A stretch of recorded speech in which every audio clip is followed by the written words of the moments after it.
Previously, in X-Men, Storm, after her soul-searching journey in Africa, rendezvous with the younger mutants of Xavier, known as the New Mutants, who had a harrowing experience at the hands of Xavier's old foe, Amal Farouk, better known as the Shadow King.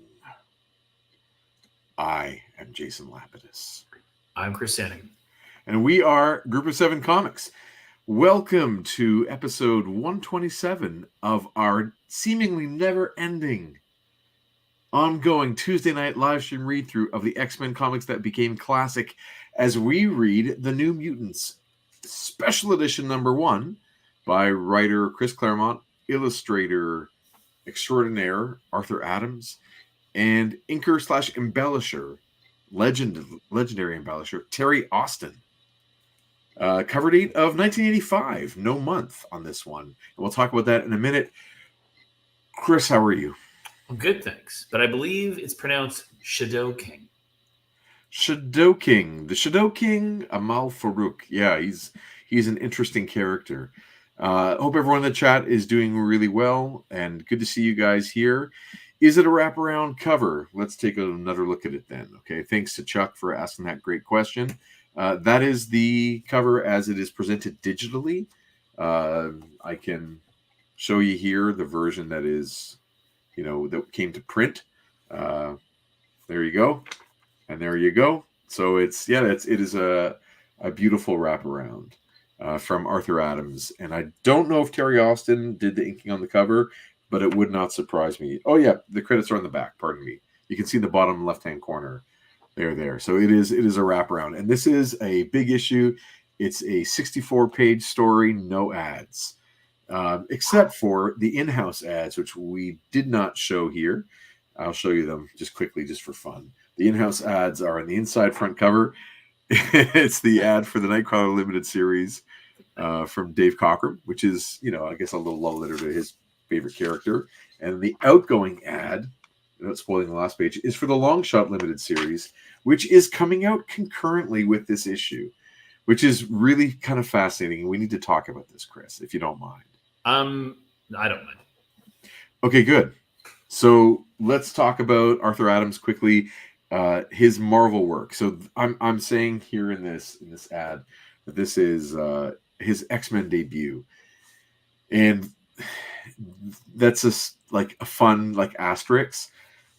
Because people will argue that Long Shot #1 would be his debut, but I'm positing that when Long Shot #1 came out, which is at the same time as this, in the same year, 6-issue limited series, Long Shot was a standalone character, not part of the X-Men universe in any way. Anna Senti was looking for an artist to help develop that character. She wanted, her writing gig. It was like an opportunity for her to do something fun. And editorial paired her with new artist, Art Adams, who seemed to have the time to do it. And some of the skills they were looking for, they had seen him at, like Bob Harris had seen him at conventions around the Bay Area in California and San Diego. And thought they'd be a fun pairing. So that, he got his first, freelance work, and then went to go work at Marvel, working on Long Shot. First issue took him 8 months to draw. Right? One issue, 8 months. We're talking that tradition similar to Barry Windsor Smith and being heavy rendering. And then it took him 2.5 years to finish the rest of it. So you can imagine now, moving forward,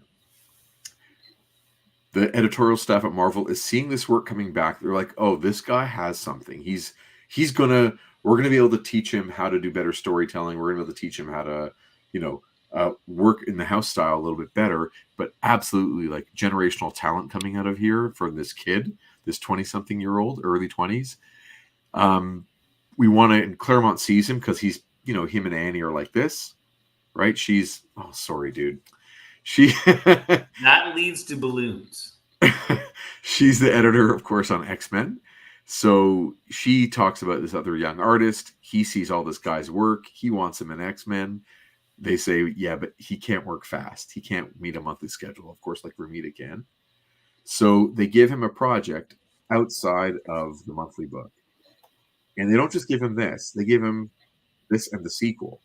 So in total, it's maybe 120 something pages of X-Men comics, which really is like, 5 issues. He gets a run. They don't want to put a date on it. So this doesn't get to be New Mutants Annual 2 because that's already like solicited. It's in the books. They know when that needs to come out. And Art Adams is not guaranteed to meet that. So I suggest that they made this thing, New Mutants Special Edition 1. They don't put what month it's going to come out. They solicit it just for 1985. So whenever it's done, we're going to make it come out. And they're giving him a year to kind of get this done. So he finishes the Long Shot Limited series, takes him a long time, from about 83 through to 85. He goes to work on 120 some odd pages of Asgardian X-Men stuff. And by the end of, like, while he's working on that, they're seeing the results. Obviously, every month he's producing more work. And they're like, we got to get this guy doing covers for classic X-Men. So by 1986, the guy, within 1 year, fans all of a sudden get a 6-issue limited series from him, 2 sort of prestige size, not larger, but maybe, triple issue size comics from him. And all these covers and frontispieces for classic X-Men. So he like bursts on the scene in 85 and 86 and completely changes how kids are seeing these characters for the first time. I mean, you can argue that no one ever draws Warlock like this before or after. Sienkiewicz's Warlock is, unique, wholly original, but Warlock never looks cooler than when Adams gets to draw him. He brings all the his love of Gumby and Pokey, which actually comes up in this, to it. All of the sort of silly, exaggerated cartooning. I would argue that from my point of view, like my taste, the New Mutants never look better than they do through the lens of Art Adams. And then I look at what comes after him.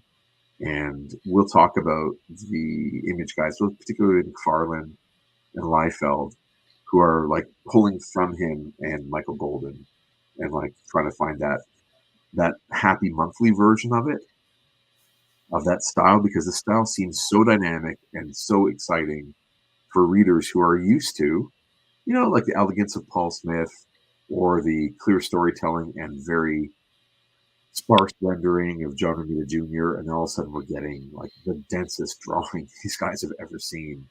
It like pulls things, it reminds maybe a lot of George Perez and Barry Windsor Smith, but something new and youthful and really energetic. There was a lot going on in the chat I missed. I'm sorry. There's lots of girls right away. But what did Austin do when he left X-Men? Good question, Terry. I think he was sorry. Good question, Chuck. Good question, Chuck. Terry Austin. We know who you are. I don't know. I mean, working for hire everywhere. I think I actually don't know what he went to work on when he left X-Men when Byrne left. But I imagine a quick Wikipedia search, if you want to do that, Chris, or if Chuck wants to do that to see his bibliography, probably will give you a sense. I imagine anyone would be happy with his embellishing and his inking if they were more to that pen style as opposed to that brush style. David, how you doing, man? He says, "Hey Arthur, think you're gonna get work with Marvel? Yeah, but it's a long shot." Wah, wah. Thanks, David. Hope you're well. Ali agrees. There you go. Make Your Own Comic says, "I got to see Arthur Adams drawing some of these pages as he did them." Are you joking? So we're talking now back in 1984 and 85. You got to see him working on some of these back then? That is incredible. I wonder what it must have been like. Did he bring them to a convention, or was it something that you saw in studio? Obviously you've got my attention. That's super cool. So he's on Paul Smith's Doctor Strange. There you go. I think we got to get our hands on some Paul Smith Doctor Strange. We do, yeah. We keep talking about that. Yeah. And then over to DC. And I don't remember who he was inking at DC. I have trouble tracking all the stuff in the 80s at DC. I wasn't reading as a kid, so it's not part of the mishmash of things up in my head. But crazy to see this book. Just to talk a little more, you could also find this issue in those really clear black and whites in Essential X-Men Volume 6. The Asgardian. This is like a continuation of the Asgardian Wars, very much so, that is started in X-Men Alpha Flight number 1 and 2. This awesome volume, great Romita Jr. cover that a lot of us know and love. It starts with that issue we just read last week, 199. So we're now into this great volume. This is like a real sweet spot for me, obviously, as we've talked, but seeing Arthur Adams line art I should just do it like this. Full screen this thing. Seeing everything in its really clear black and white is beautiful. But of course, the color art does add a lot to provide some clarity. But the line art is very crisp in this volume. Also, if you guys are fans of Arthur Adams, not only is there like an Arthur Adams X-Men book, I guess. That's what he signed for me. Thanks, Eli.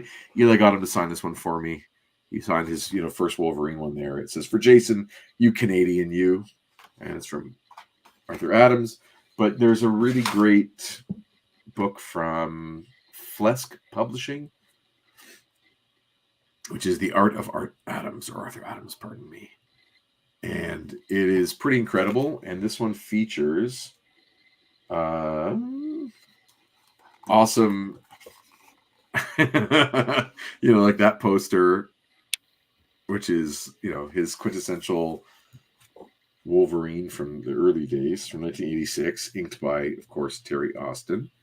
And it has in it his sample pages, his first work that was, I guess, his first published work, and then goes right into this stuff. So the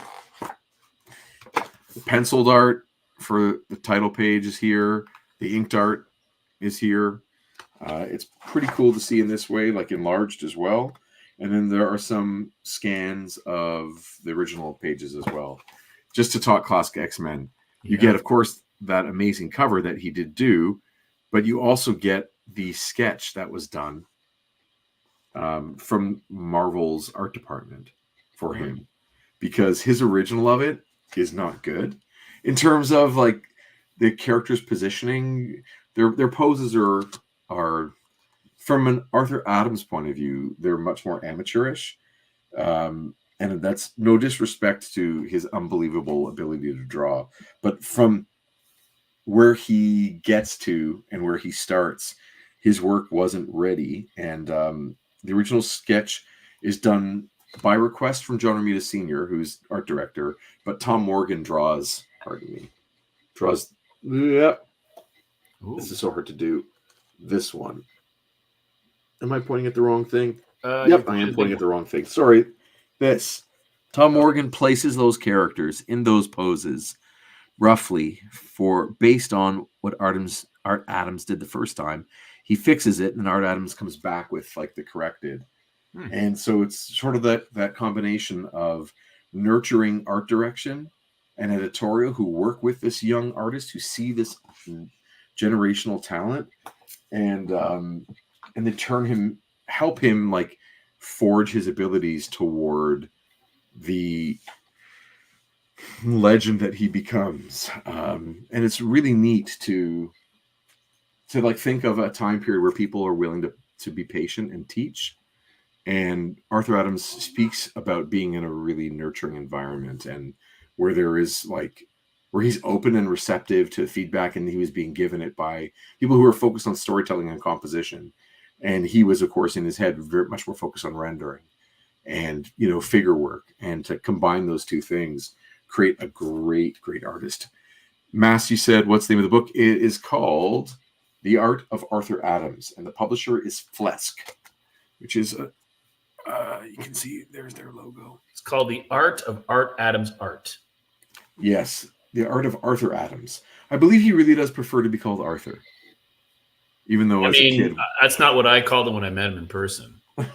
I also didn't call him Art either. I called him Dave. Yeah, meeting him in person was a treat. And we've probably said before, we got a chance to not hang out, but just be at a convention with him and visit his table often. And I had I don't even know how to qualify the experience. The great experience of hanging around the table a little bit much during dead times. I didn't want to bug him while there was a crowd, but I went over when it was quiet. And he was drawing in someone's sketchbook, and I asked if I could go around the back. He knew I had my artist pass, so he knew I wasn't just some stranger that was somehow involved in comics. And he let me stand behind him and watch him draw Darkseid in his sketchbook while he worked in blue pencil and onto his mechanical pencil and whatnot. I also fit in the club of middle-aged guys who are bald with beards that so many comic book artists look like that. So he probably thought he had seen me 1,000 times at 1,000 different cons anyway. So I benefit from that, which is the only benefit, by the way, other than a very, very cheap hairdresser bill.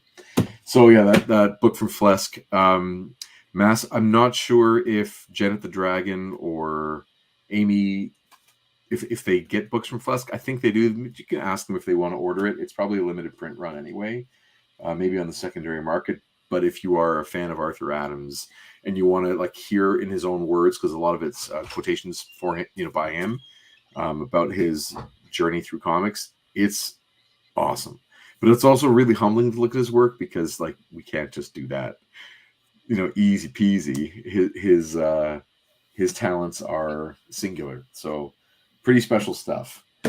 Yeah, there you go. Chuck says it's out of print right now, but coming back in August. This is the softcover version. I didn't fork out for the hardcover. That would have been an amazing one for sure. For sure.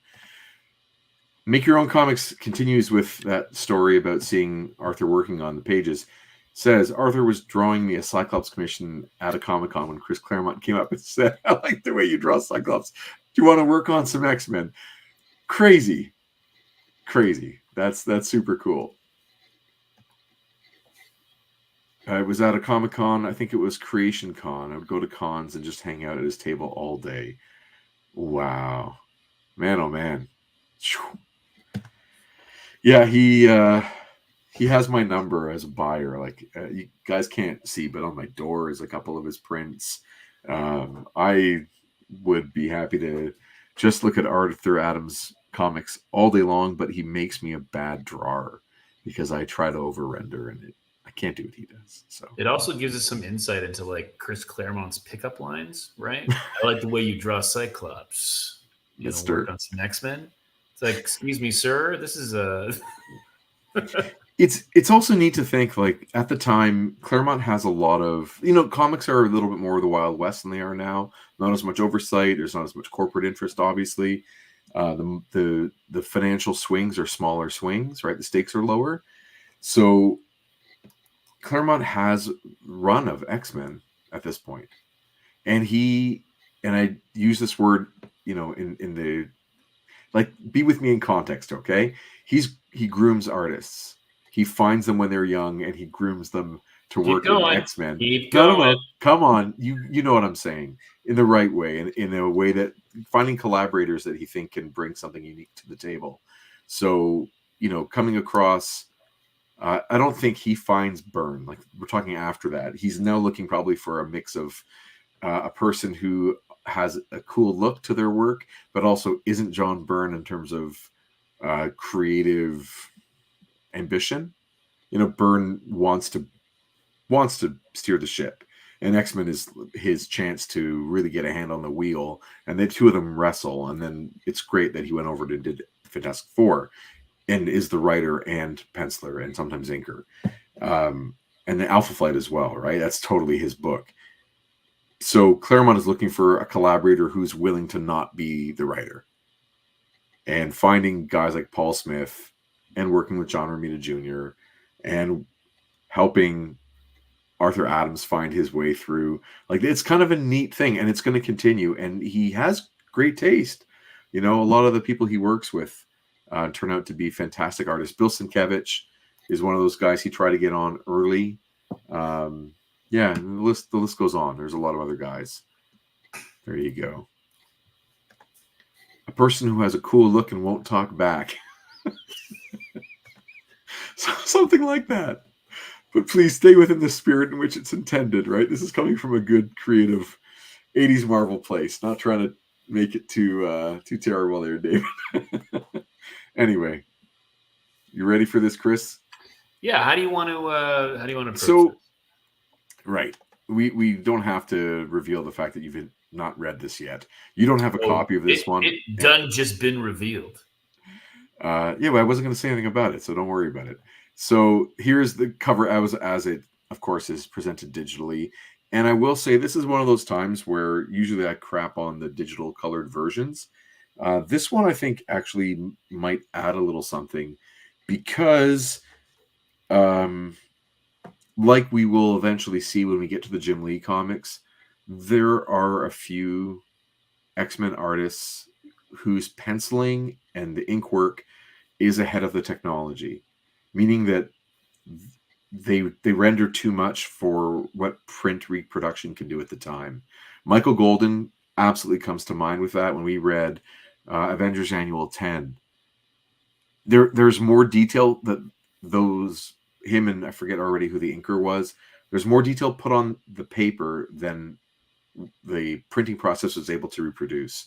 So finding like a more high res version of that comic is to the enjoyment of anyone reading it, to see that work done. This is a similar case. So I find that seeing the work digitally here, I'm going to just take us out if you don't mind. Seeing the work digitally actually clarifies a lot of the black line, and the color separates a little better, whereas in print, it's a little tougher to read, or at least a little tougher to get everything. So how do we want to proceed? I think we should read through the opening, and then we can talk through the different vignettes or the different parts with the characters to understand a little better. But maybe once the inciting incident happens, we can switch to a more talky, descriptive experience as opposed to reading characters. If you're able to read these, by the way. If not, I'll just do it. But you mentioned it's 64 pages. It is. It's like 3.5 hours later of previously in X-Men. True, and it's also Chris Claremont working with a new storyteller. So the pages are you'll see. We'll get there. I don't think it's going to be a 3-hour episode, but we should get started. You are right. Okay. Yeah. Okay. So is that Loki talking then? I think. There you go, dude. So Allie is impressed by this strong and beautiful start, and she's not referring to you and I in the episode, but I think the opening page, as well, Chuck says, Punk Storm wielding the sword is exactly what I needed in my life tonight. Yeah, her with a sword and shield. And this is like a great example. Like that shield almost disappears into that background. Like I know that the inside shadow is there, but really like isolating her, a Marvel Legends of her with that sword and shield would be phenomenal. Right. You can't even see that Human Torch is in the background behind her. It's very hard to spot that. And he's almost looking at the camera and waving. As well, Beta Ray Bill is by her left leg in the background. In blue, he's like he's spinning his hammer and flying above the ground, but he's far enough in the back that he's quite minuscule. And then there are two characters from Micronauts that Arthur Adams just said he wanted to draw. So he put them near the hilt or sort of near the handle and of the sword. And he said he kind of got some feedback like, please stop putting licensed characters into your pages because the license agreement doesn't include that kind of thing. Pretty wild. Do you want to be Loki? Or okay. I dig the skeleton as guardian warriors as well. Very, very Conan. I dig it.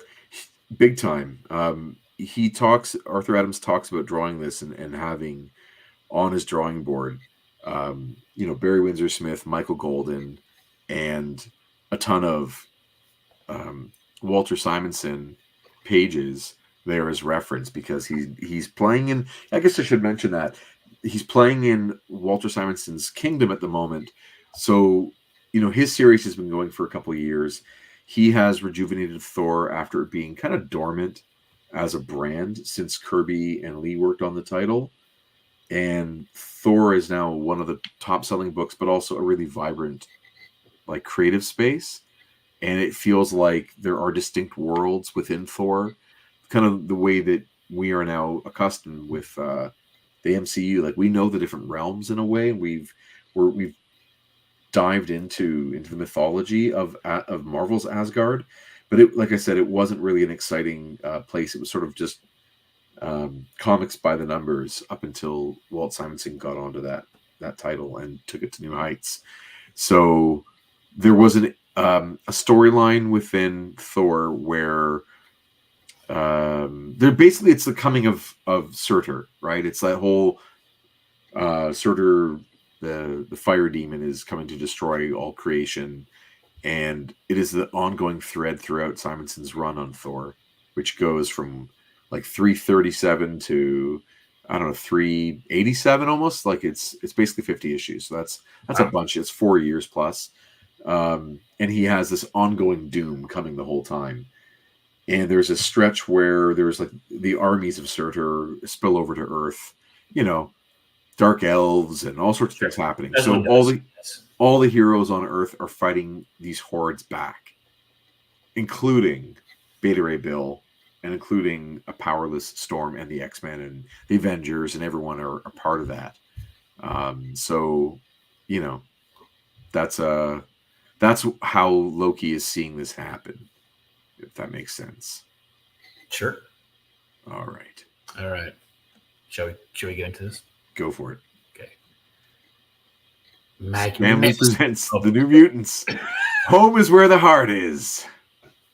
Magnificent.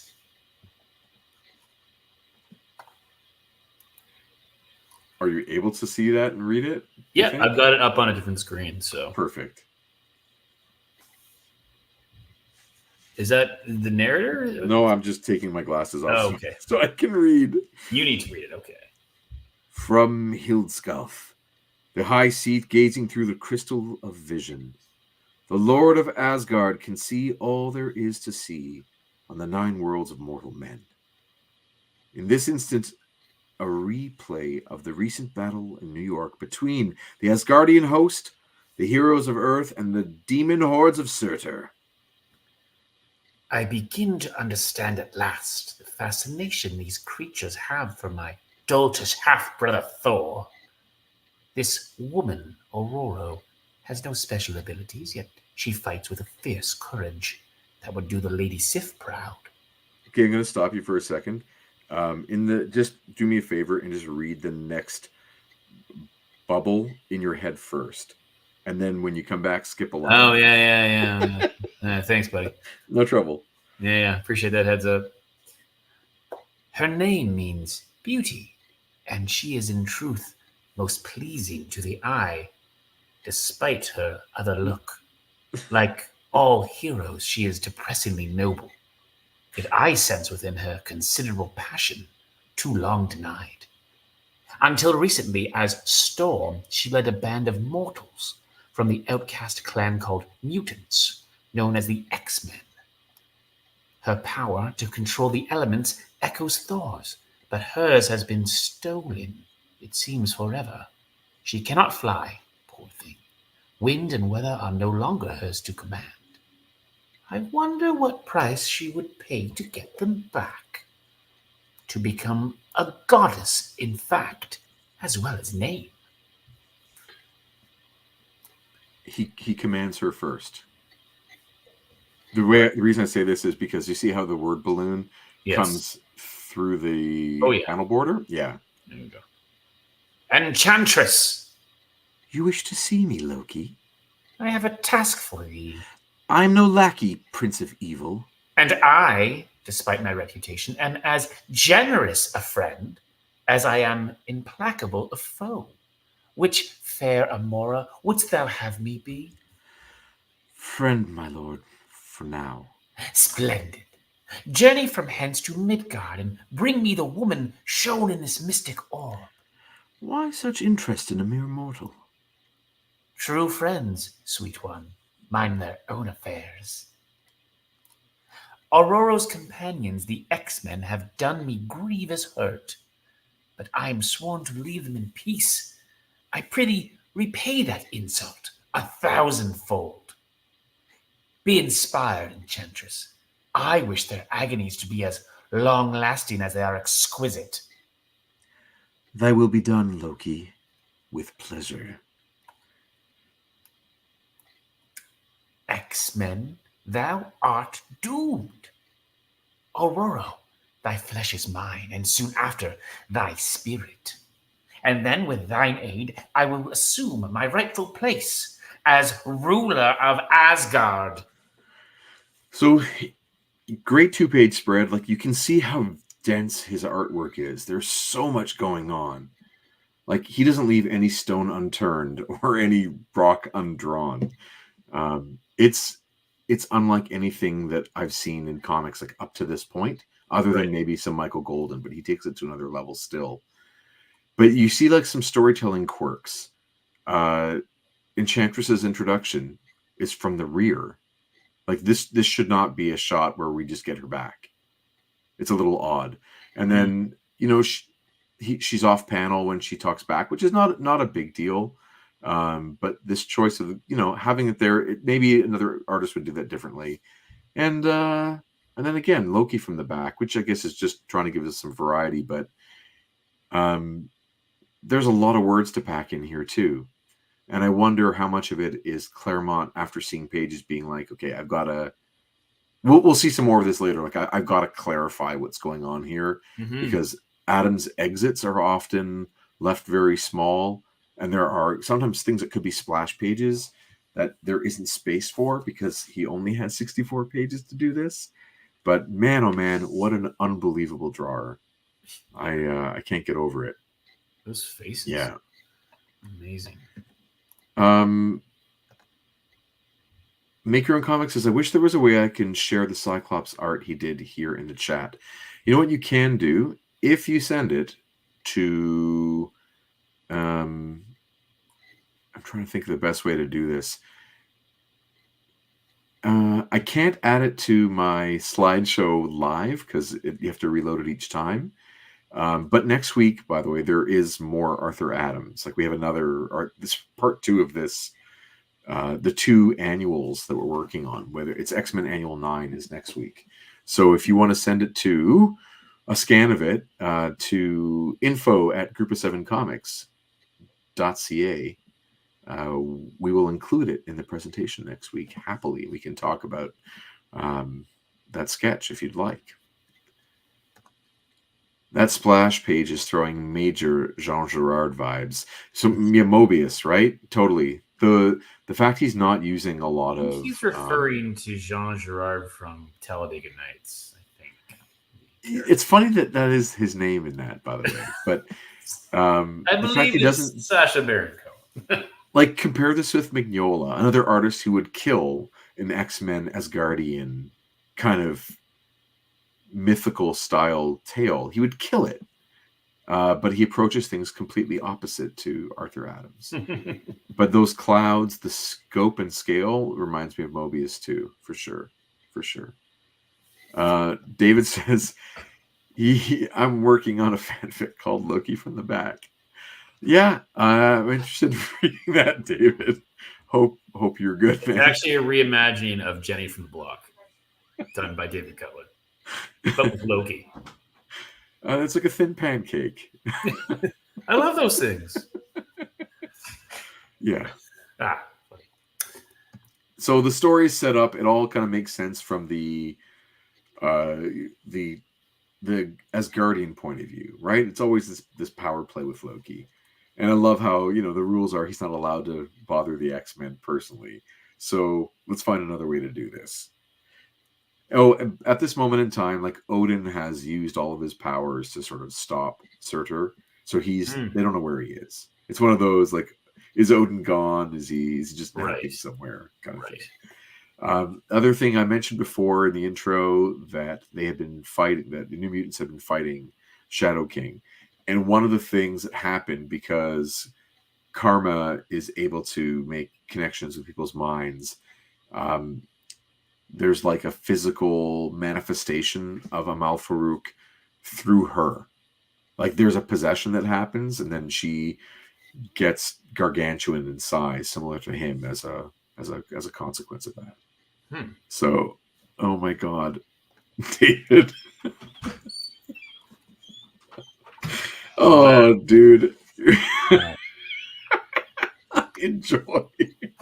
Yeah. You are special. I'm so glad you're here. Okay. Kyronos. Few places on Earth can match its rough-hewn natural beauty, or its peace. Morning, Miss Aurora. And to you, Mr. Steele, Miss Holt, is this not the loveliest of days? Are there any other kind on this island? We passed your students on their way to the North Cove. Looked like for a picnic. They're a decent crowd for children. By the way, how's Miss Mon? As well as can be expected, if you'll excuse me. Sean, I have brought you breakfast. Take it away. Je ne le veux pas. I don't want anything. You must eat something. Why? Better I starve than endure the rest of my life looking like this. See, Aurora? See what that devil Farouk has done to me? I'm a freak, a monstre.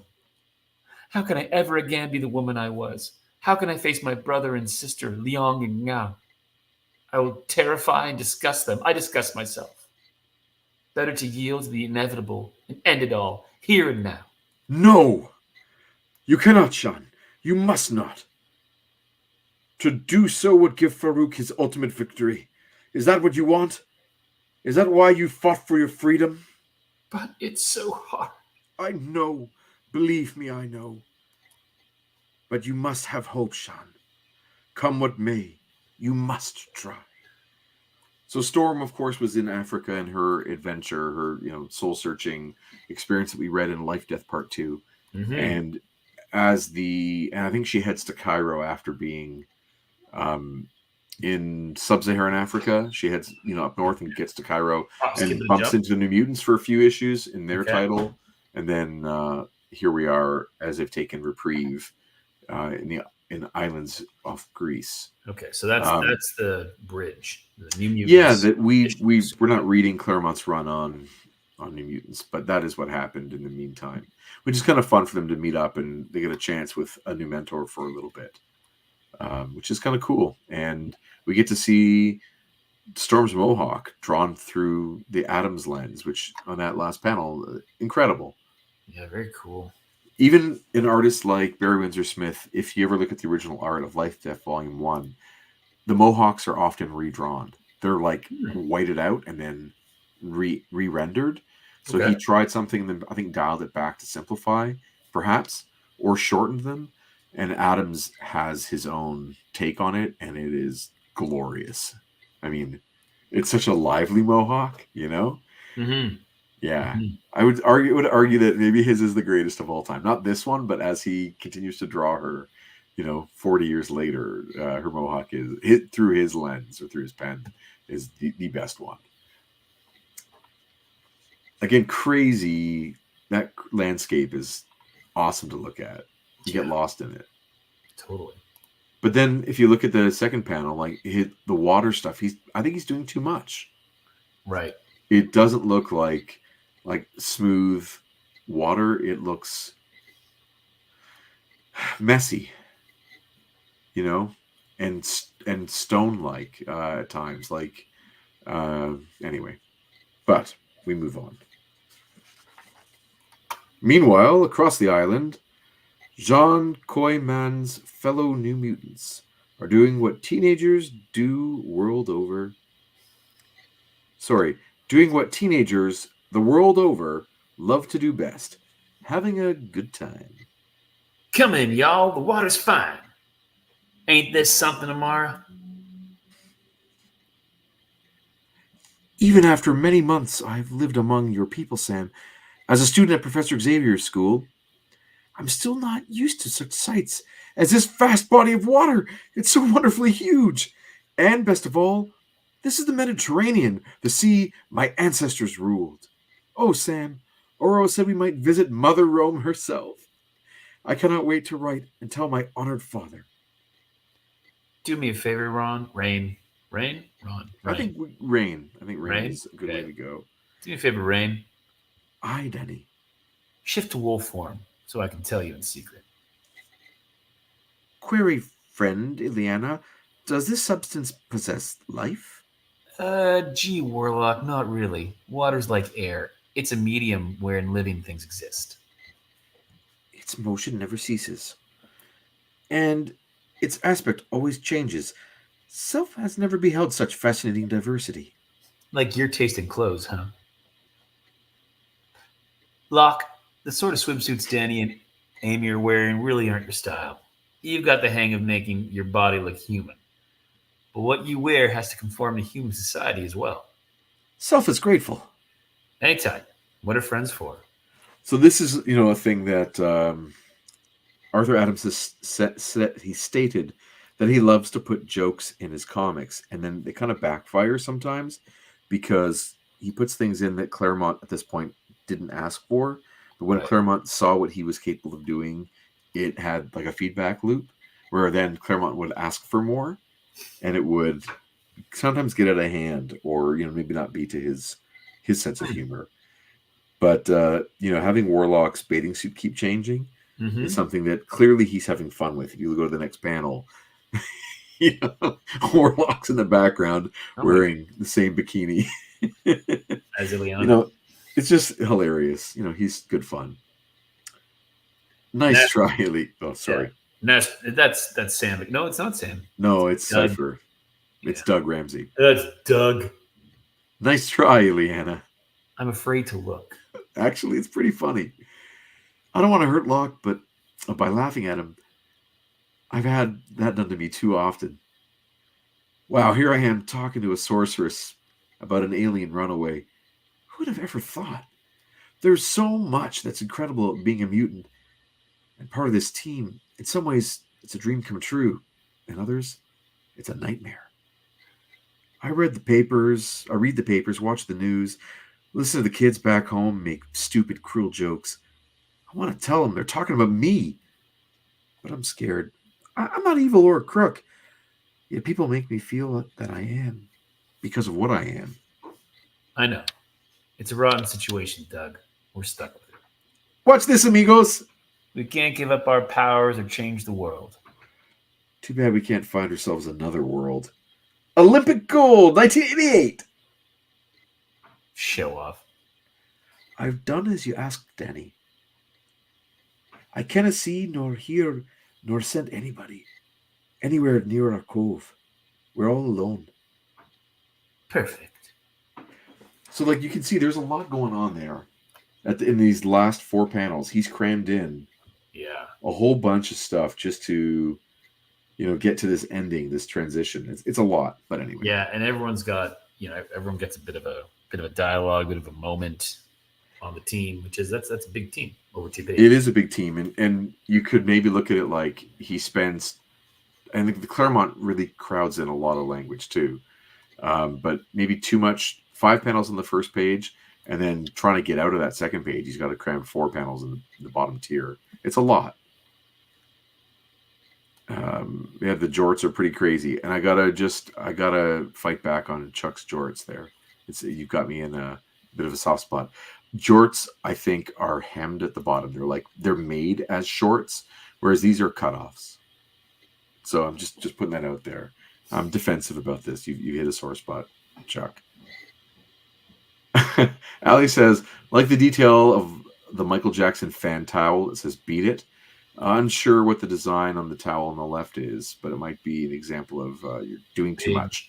Yeah, I'm going to take a close look for a second and see if I can also tell what it is. Sometimes there are references I can't remember. It says Big Country. Like the band? Like the band Big Country, yeah. And their song In a Big Country? But then there's even words at the bottom. So it says big country. There's like a sun, and it's the solar like effect from it, and then there's an arrow pointing down, and the word "the" is there. You know what that looks to me? I believe that's their logo from the album, with like a sun and an arrow. I think I've seen that in like greatest. Sure. Hits.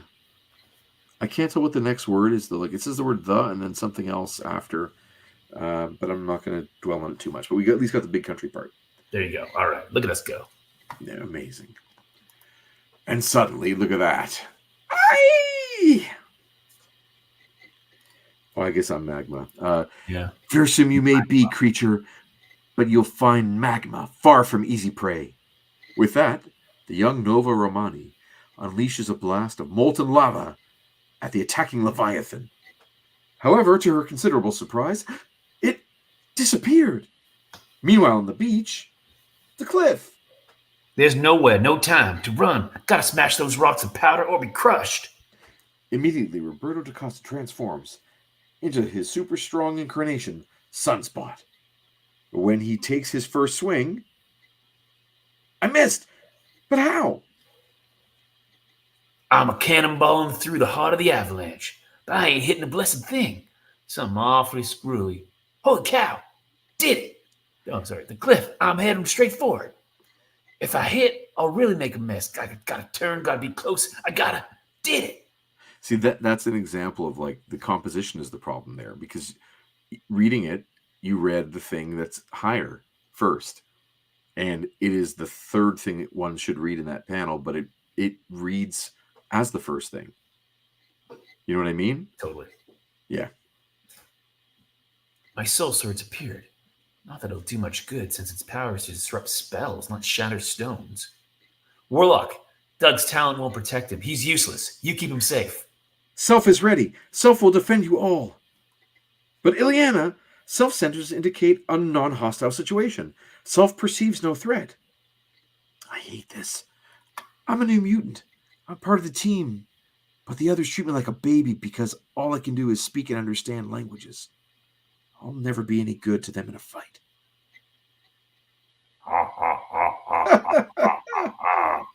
Huh? Now look at that, like the detail, all the things on that. On the Warlock tank. It's crazy. Yeah. You can see his sort of fandom of genre culture and toys and things as he, has like kind of a tank engine front and totally looks like some awesome like G.I. Joe or whatever. It kind of looks like a better version, obviously, of a kid's like draw me the ultimate tank. It's like no problem. Yes. Right? Yes. Yeah. Which actually fits Warlock's character because he's always learning, right? So he's kind of has that that young approach to things. It's kind of cool. Oh yeah, Massa as a super hardcore Dalek. Yeah. Yeah. And David's going. Big country Canada. Bye-bye country. Oh wow. Yeah, David, you're on fire tonight. I love how when there's danger, her soul sword just appears and her armor's up.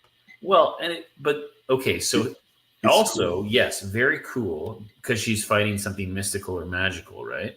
Right. So hopefully, if this is the first time it's appeared when she's fighting something mystical and magical, she'd be like, why is it happening? But every time it should be like, oh, this is a spell. Like, right. Every time from now on, that thing appears, she'd be like, guys, we're fighting magic. Yes. Because my magic sword just showed up.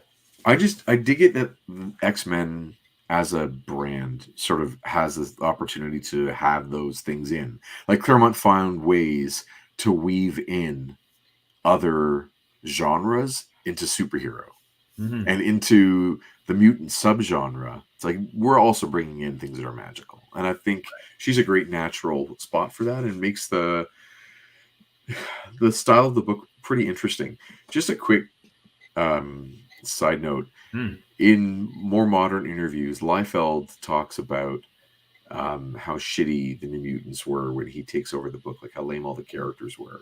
Right. And, how transforming that lineup into the extreme version that he brings about with Cable and other characters, it makes sense because that was much cooler than what they were at the time.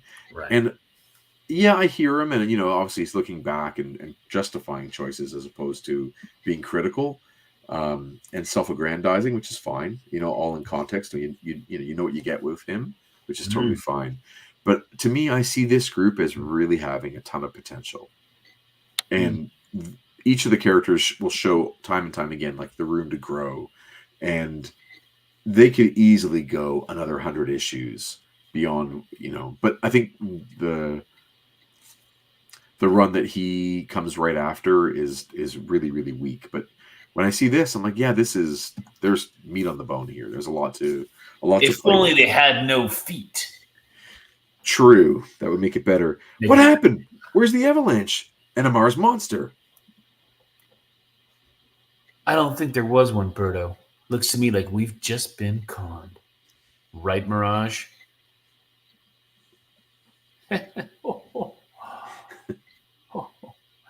Suppose that had been real, Liliana, instead of my spirit form, one of my spirit form illusions. We're a long way from Professor Xavier in the danger room. We have to keep in practice with our abilities, maintain our combat edge.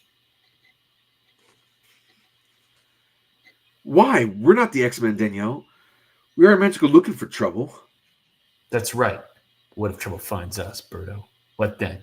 We have to be able to handle ourselves. I accept learning to control our powers so we don't become a threat to anyone. But why can't we live normal lives in the bargain? Is that too much to ask? Is that asking so much? Bobby has a point, Danny. I know, Sam, but our lives aren't normal. They never will be. That's what I hate more than almost anything. For us, that's reality. And so long as I'm team leader, I mean to do my best to make sure we all come through, okay? Guys, I hate to interrupt. Quiet, useless Doug. But something very weird is going on. That's cool. Very cool. And that middle tier panel on the left is like, that's him still awkward. Mm-hmm. Those three characters in the foreground are like, or maybe even four. It's kind of awkward posing, or they don't look like modern Arthur Adams. They look very much like his young self. But you get that panel on the top left where it's the little characters from that bird's eye, and that, like, he's so strong in those ones. Like, there's so much to look at, and they're so fun to read. It's neat to see him develop. And then, of course, this panel on the top right is awesome. We've been to that spot before, right? We were there with Storm earlier, where she meets those two people in the village, and so this is a really dynamic one. His proportions of the characters, like their feet are too big, which is great, and they're all lanky, and his little figures are so cool. Yeah. Quick as they can, the mutants race back to the village. It's dark as midnight. The islanders look pretty freaked, Danny. Whatever this is, it ain't natural. Warlock, scout the storm. See what's coming. Self goes. Take care, Locke. Contradictory data input. Scanners register multiple anomalies. Locke! He was hit by lightning. Looks like he shorted every circuit in his techno-organic bod. Glad me and everything I carry are invulnerable when I blast. At least he can't be hurt any worse than he already is. Better get him down fast. He ain't hardly glowing at all. That means he's in pretty bad way. My soul sword. It only responds like this. In the presence of sorcery. And you get the New Mutants in the background putting on their costumes. Yeah. Like, I love these little characters. They're just really cool. You can see how there's so much that he has to do to, move the story kind of forward with all this huge cast. I like that thinking of having characters in the back doing stuff. And whenever I have the chance in our comics, given that we've worked with 7 characters on a team or 4 characters on a team, I'm always thinking like, okay, I need to have a character put on their claw, or I need to, have them put on their masks or something in the background to move the next panel forward. And then like Warlock getting like zapped. In someone else's book, that might also be like the biggest panel on the page. But here it's just a little scribble. It's so cool. And just how much he puts into Warlock taking off. Yeah.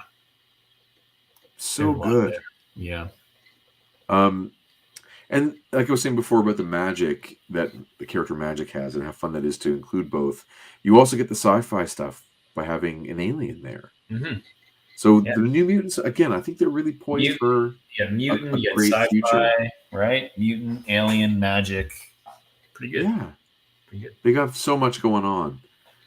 So much. David says, he's right though, Liefeld. Times and styles changed so fast as a kid. When I first came across New Mutants back in 1992, I couldn't believe Marvel thought they were coded young. It seemed ancient. I don't disagree. Like I do agree with that. I just think there was like a dead spot after this version of the team. And if maybe they had have kept Arthur Adams on, can you imagine? That would have been an unbelievable run.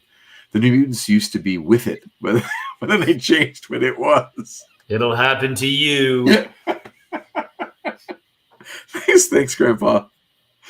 Oh my God. Where have you been, David? I missed you. Or demons. Like, that's an insane panel. It's so good. There's a lot of insanity on these two panels. It's really These are hard pages. to.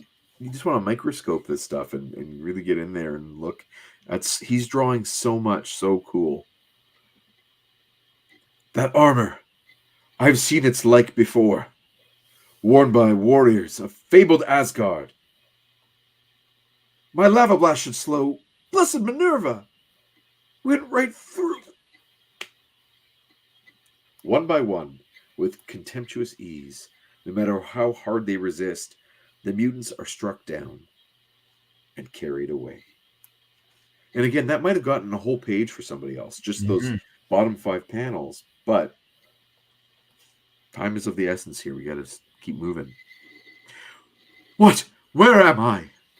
Welcome, my dear, to thy new home. Who? Hush, Aurora. Be thou still in mind and body within the crystal chrysalis. The crystal chrysalis made of crystal. Crystal chrysalis from Chris. Further, my sleeping beauty, let thy raiment. That's a new one for me. Raiment is her clothing. Okay.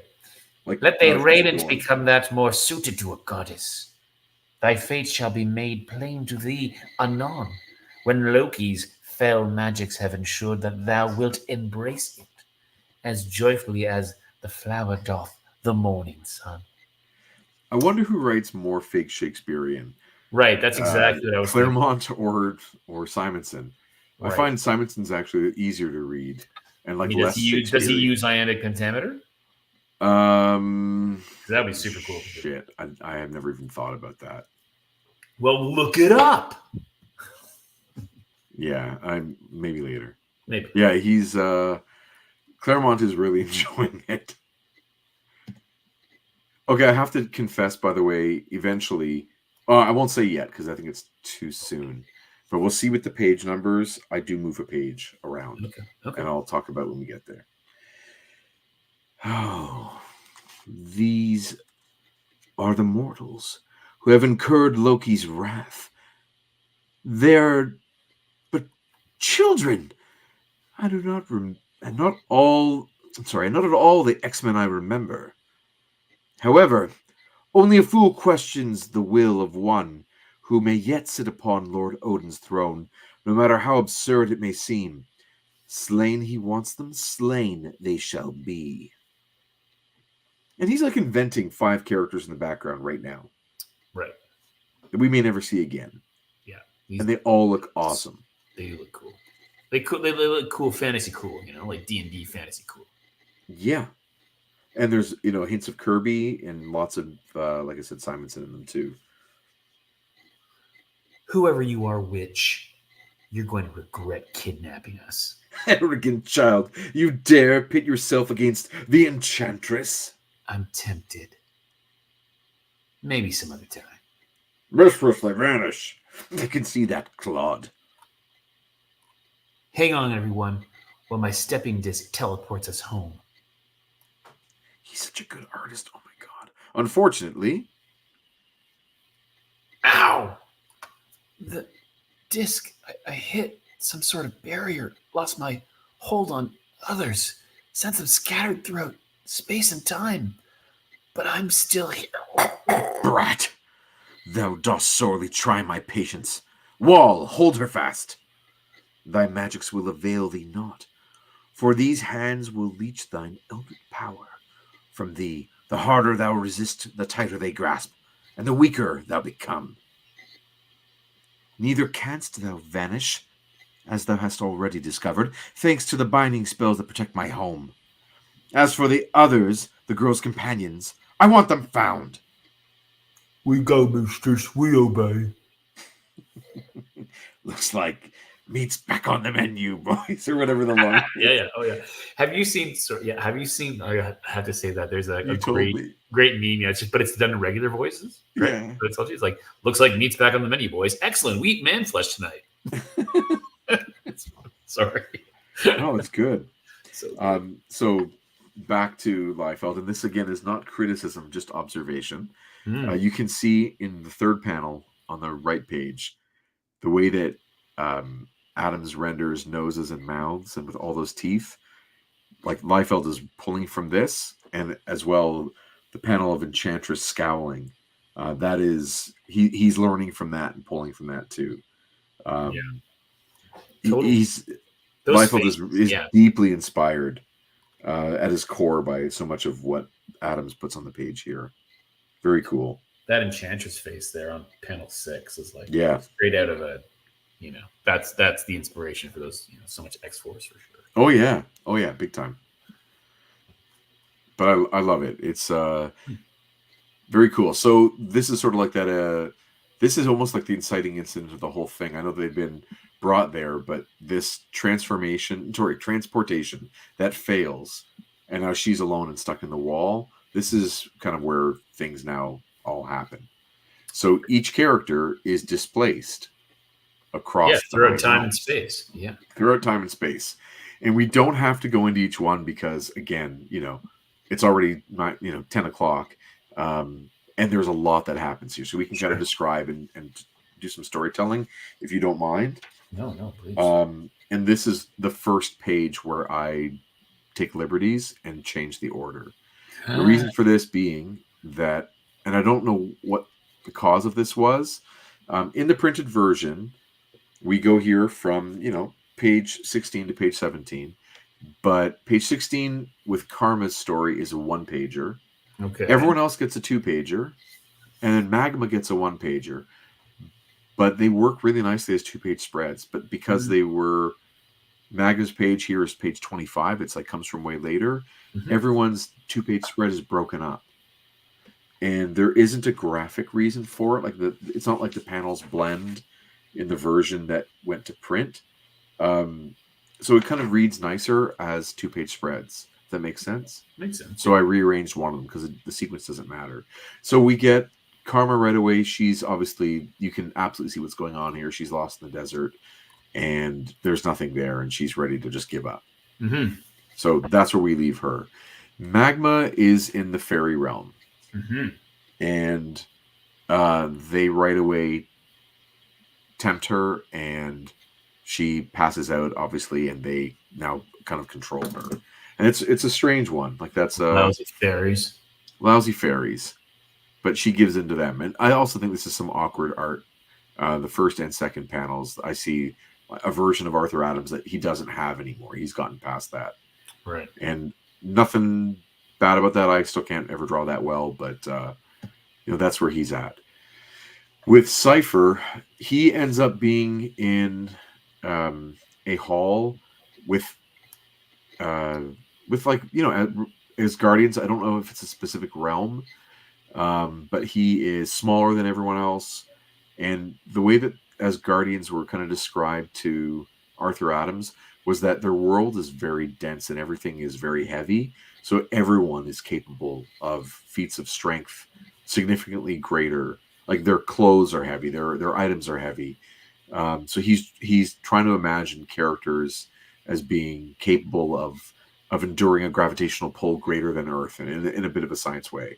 Okay. So Cypher is not just out of his realm; he's way out, and right away is seen to be way too meek to exist.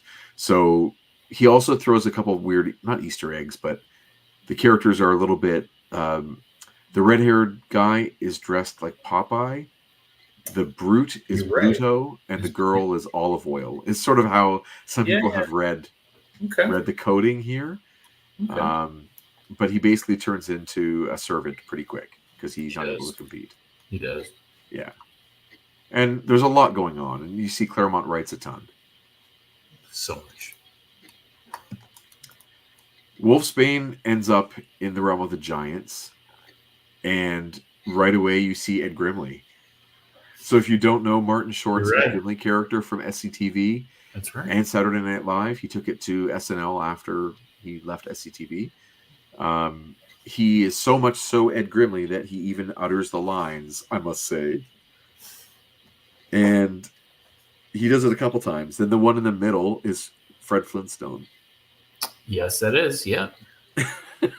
So he's having fun with character designs. And again, Chuck says, I'm a giant, I must say. So this is the kind of thing that he's putting into comics that other people are not doing. You know, Right. we were... Hey, Trevor, how you doing? Same line. I'm a giant, I must say. Other artists aren't doing this. And I think maybe the next guy to start adding in these jokes in mainstream Marvel, maybe Todd McFarlane, throwing in like Fritz the Cat everywhere. Or not, was it Fritz the Cat that he did? He had a little character he would put in the corners. Oh, yeah. But just like these little Easter eggs, these kind of things that made it a little special. And I'm going to just say, I think art was maybe the most fun at this, putting extra things in that weren't just in the text. So Wolfsbane is here, and she quickly turns into her more feral form and discovers that there is a male wolf who says he's a prince. And they can communicate, and he's like, come with me. And he takes her safely away, and she is quickly swept up in his influence and goes off with this wolf. Oh, Felix the cat. Thank you, David. Yes, not Fritz. That's the Crumb thing, but Felix the cat. Yeah, he used to put those things in. I as a kid, I found it fun, all the different little things you could put in a comic that weren't part of the story, just there as Easter eggs, truly. Warlock is in hell. Right. Niflheim. And right away, he's there and like an awesome dragon. And I know you didn't watch Game of Thrones, but that was for a lot of people their first time seeing like land crawling dragons, as opposed to like where their forearms are for walking. I think they look awesome like that. So he brings in his love of dragon and large reptile drawing. This is another second time we've seen a large creature from him. And Warlock has awesome expression, and because he goes to consume the dragon. So he climbs on it, absorbs it, and takes its life force. And you see in the bottom panel on the left page, like how satisfied he is. He's like, that feels good. I've absorbed that. Now, fully functional. He's had a good meal. And Hela shows up. She's like, dude, you're in my realm. What are you doing here? Like, what are you? But there's the other in-joke.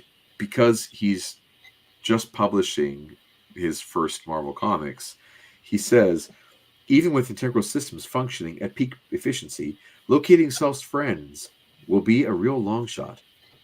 In that case, Self had better look the part. Query, is this humor? Like this joke of obviously he's turning into Longshot for a panel. So Longshot, again, is not an X-Men character yet. It is totally this is an Arthur Adams joke that he's putting in there, and Claremont is rolling with it. And it has nothing to do with X-Men in any way. But it's just a chance to have some fun. I also like Hela looks pretty good here. Yeah. Awesome. So she asks him a good question. She's like, this be hell, the dwelling place of those who die dishonorable or cowardly deaths, who lack the courage and merit to win for themselves a place in Valhalla. Which then art thou? He's like, coward. What better proof should self provide than by fleeing? And he transforms and takes off. I love it. So yeah, she thinks that he'll be a good one to get back down the road, and she alludes that there's more to his nature. She says like you remain so totally unaware of your true nature. Perhaps next time we meet, the goddess of death shall show you. You know, that kind of thing. Then we get Sunspot, who is not in a bad place necessarily. He's in another hall. He's got the women think he's really cute, and the other drinkers in the hall are having a good time with him, and he obviously uses his powers to win, and decides to step up once he sees one of them taking liberties with, and as one of the females. If you're a Simonson reader, that haircut and color scheme of the woman in magenta with the strawberry blonde hair, that is totally the Enchantress's sister in terms of her look, Lorelei. But this is not necessarily supposed to be her. Or let me take that back. Be stronger. This is totally not supposed to be her. But he decides to then see that grin with all those teeth. Again, very Liefeldian is like where that goes.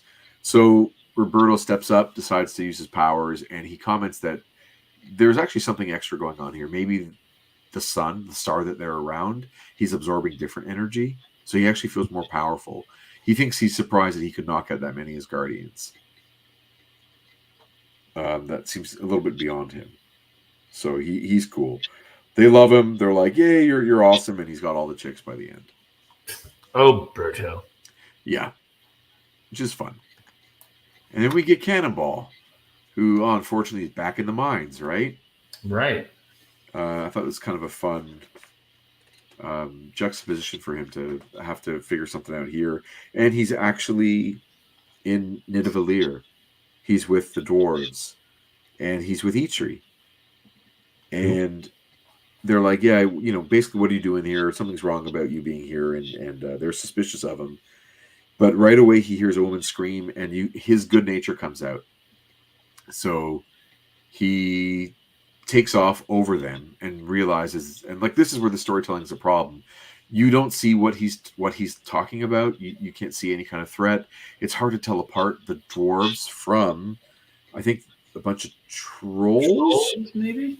Yeah, or goblins or something. Like some bad guys come in, but because the art is so detailed, colorist understandably decides to put everyone in that 100% cyan, just so we can tell people apart from Cannonball. So we don't get a sense of like who they are, their skin color. Are they green? Are they purple? Or who knows what they are? The Sam plows through them to save a woman he hears scream, and tries to get his hands on a weapon, but he comes across Throff the Terrible, who is pretty gross.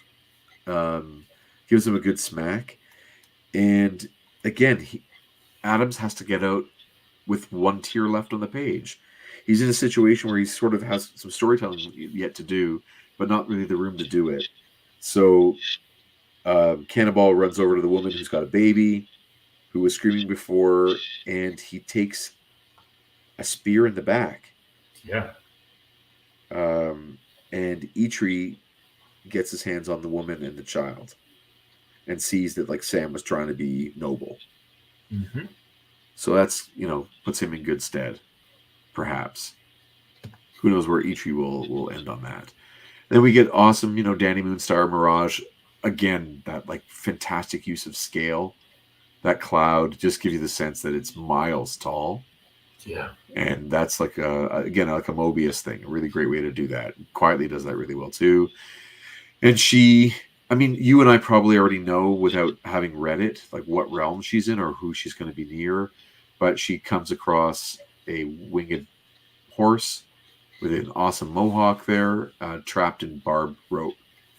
And she has like an empathic connection to animals that she expresses in her relationship with Rain.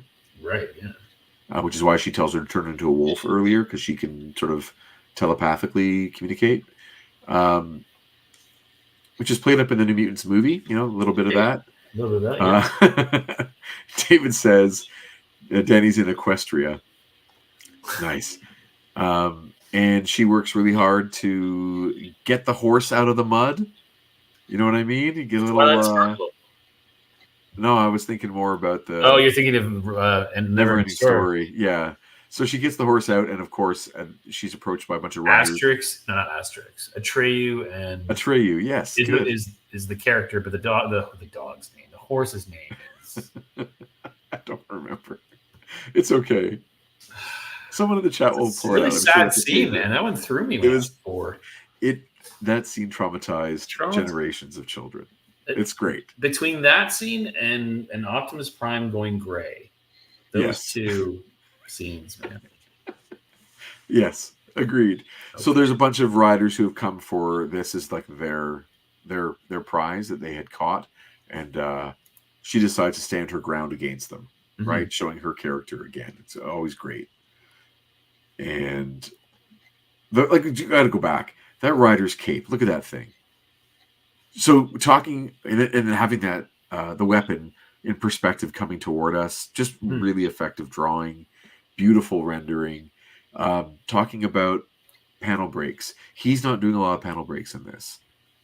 He's limiting it, and this is the kind that the older school of editors and sequential storytellers kind of suggest, which is when it goes from one panel into the one you're supposed to be reading.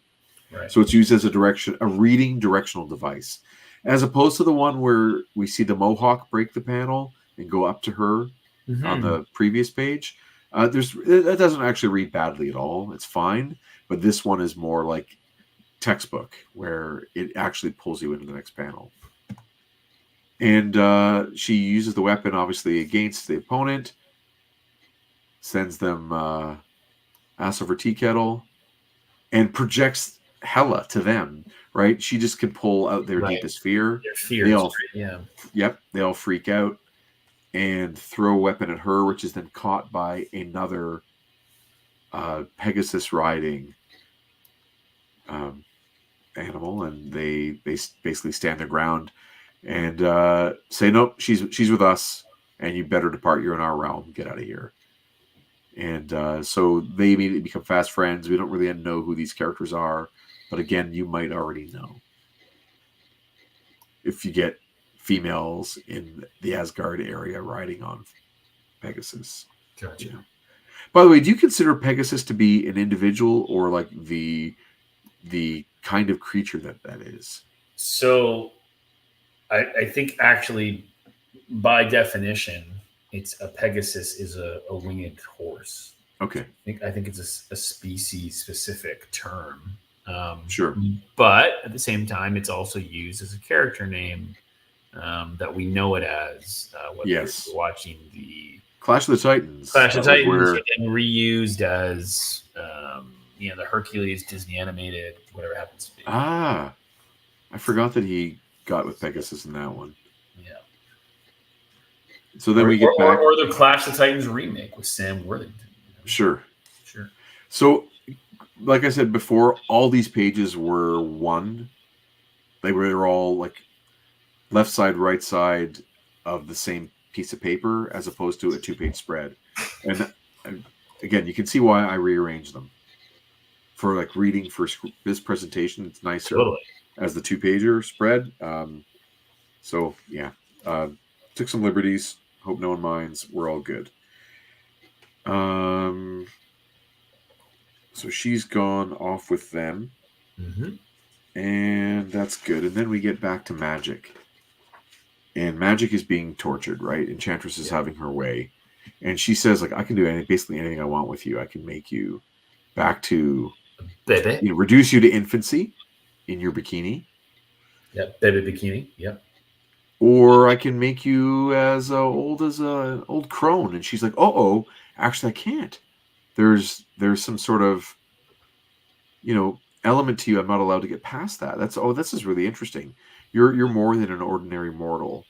She says, I sense we can be kindred souls. We're something of the same. And she's like, I'll never join you. and which is a pity. So she starts to physically torture her and put scars onto her face and stuff, and says, "You'll eventually love me." And she's really obviously breaking magic down bit by bit. And she then pulls out, almost like that astral form that we saw in the MCU. She actually pulls out a manifestation of her darkest side and makes it physical. So we get this awesome cloven-hooved, demon-tailed, full, demon child, like, or dark child, physical form with horns and all. Reminiscent of like, what you and I also love with Hellboy, who has that full devil like form where he has his horns in full bloom and the crown of crown of fire and the horn. Hoofs and the tail and the horn. And we do get a linking this to X-Men 97, we do get a morph version of Darkchild. Darkchild, yeah. In that episode where they fight Madeline with Magneto. And we're still, just to talk Marvel Legends for a second, where I think we're all still waiting for some more magic Marvel Legends. Not just, there is one where she's in a a black kind of version of Darkchild, but it's not full. It doesn't have all that, like, it doesn't have the cloven hooves and stuff. It's a little more like Bad Girl as opposed to Demon. Right. And I would love this version of the team in Marvel Legends. Would make me very happy.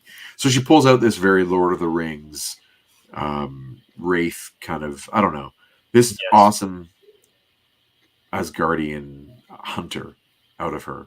And then she tells Magic that, and by the way, anything that happens to this physical embodiment that I've created of you, it's going to impact your own body. She will not bleed. You will bleed. You'll feel her pain, whatever she goes through. And I look at that drawing that he made. Like, these two drawings could be on their own, full splash pages. Like, they are so intricately drawn and so gorgeous as character designs. It feels like, again, he's playing a different game. Like, everyone else is playing apples and he's playing oranges or whatever. I know that's not how the saying goes. They're all playing chess and he's playing Yahtzee. Yeah, something. But it's, man, oh man, is he ever doing some amazing work. Amazing work. David says, I forgot how major an issue this is for Danny and Ileana. Yeah, it impacts their characters like forever moving forward. Then we get this another example of, the scope and scale and monster rendering that Arthur Adams can do. We get Karma in the desert and Sandworm time. Make your jokes, whatever you want to do. It's all good. Inspired by Dune, probably, in some way. And she's given up on life, and then there is a child who is being chased by this monster. So Karma connects with it with her psi powers and controls it and leads it back into the ground. And her will overpowers it, and she saves this child and decides that they're going to try and survive together. And then Cypher, we go back to him. He's in the hall, just living the worst life, being abused by everyone left, right, and center. They're about to give him a beating, and then in bursts this hunter version of Ileana.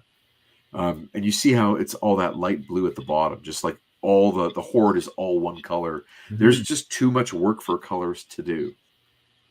So in, I don't know, another time, another place, maybe they wouldn't do that. Maybe they do variations of blues, or actually do full detail. Who knows? But the colorist is kind of saying there's too much work here. We got to do this in one color. So a lot of his drawing is almost being downplayed because they're just coloring it in one, as opposed to showing how distinct everything is. And the crowd scene at the top on the next page, here on the right. Again, how many characters are in the background there? We can't even tell. In the printed version, it's just like a slog of bodies, and it's unbelievable. It's so good, but really hard to kind of read it all because he draws so much and puts so much onto every page. Romita would never draw this. Mm-hmm. I'm going to throw one at you. Sure. Can you imagine if Arthur Adams had drawn that Kulan Gath 2 or 3 parter that we read? Oh gosh, with all the characters. Like New York turned, into the that Medieval Conan, Conan. that sword and sorcery age, like mix those worlds together. What an unbelievably great book that might have been. Anyway, I digress. So Ileana comes in, sees the person that sees that her target, and he tries to escape, and he comments how much death there is because we actually don't get to see it all happen. He says, there's blood everywhere. Vikings are being slaughtered. And he goes to hide under the table, and of course Popeye drops down with his throat slit. Yep. Which is cool. Yeah, I mean, you want to see Popeye's throat being slit, so. Yeah, man. Keep it up. He jumps out the window, and of course, reunited. Warlock finds him, and Warlock defends him with an awesome blast from a cannon, and they pair up. He puts Doug inside. Doug, get inside me. Get inside self, and then turns into I don't know what reference, like what ship this is. This sort of round. Yeah, I don't know what it's from, but it's cool. He uses it a few times, and they take off, barely escaping Ileana. And then we get back to Wolfsbane and her wolf prince boy, who can also transform, but he can only go that far. He's magical too, obviously. Oh, he's gone far enough. And he gets in there, and they have some cuddles. But then she remembers about her friends and tries to go find them. And I think she was really. She says she was tempted to stay, but that face, and the faces are great, but that with the whiskers and things, it's making me think of something else. What am I thinking of? Michael Jackson, the werewolf. I mean, maybe that's it. With I don't know, something in there. This also, to me, highlights the limitations of the colors, the brown colors you can make with the 64 different colors of ink at the time, through 4-color process, I should say. And it would have been really nice to maybe some variety on each of these characters, some highlights, some shadows, or something not so crazy saturated as this red on her. This is the same brown that they often use for Wolverine's costume, but they do them in such dark shadows on the brown part of his suit that everyone reads it as brown. But again, it really is mostly a red color. Oh, Teen Wolf. Yeah, there you go. Yeah, that's right. Unleash the Wolf. Yeah, that looks like Michael J. Fox. Totally. Did you know that it was inspired by this comic? Okay, moving on. Yeah. Then we get the fun cameo. Sunspot, living up in his ale hall or mead hall, and in come the Warriors 3, and he starts talking smack. I can lift you. You can't lift me. And he does, he does the thing. He lifts up Volstagg, and Volstagg is thoroughly impressed. And Sunspot is injured from it. He's like, "Oh, I think I hurt myself. Oh my god!" And he's complaining the rest of the time, like he's in so much pain.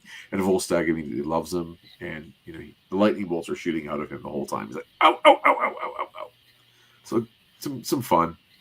Warriors 3 are always good fun. You know what you should do if you make a Thor movie? Yeah, tell me. Kill them all in the first scene. Do you remember that time that they show up in Ragnarok and Taika Waititi? Just kill them all, like right away. Yeah. R.I.P. Ray Winstone. Yeah. Are the girls Betty and Veronica? I don't think that's much of a stretch. I think that is totally fair that would be something that Arthur Adams leaves open, like for, to go in that direction. But also that is just nice, clear cartooning to make one a dark-haired and one a light-haired so that we can tell them apart from panel to panel. But yeah, I don't see why he wouldn't do Betty and Veronica. That makes sense to me too. What comes next? You can see why this is a lot to read. Oh my goodness! Look at all this text. So back to Cannonball. Cannonball. Eitri has taken care of him for probably months as he's recovered from that wound, as well as his daughter. Who, yes, and you can stay with me in my forge as long as you need, young Guthrie. But don't touch my daughter. Okay, sir. I promise. And she's like, I love you, Calvin. So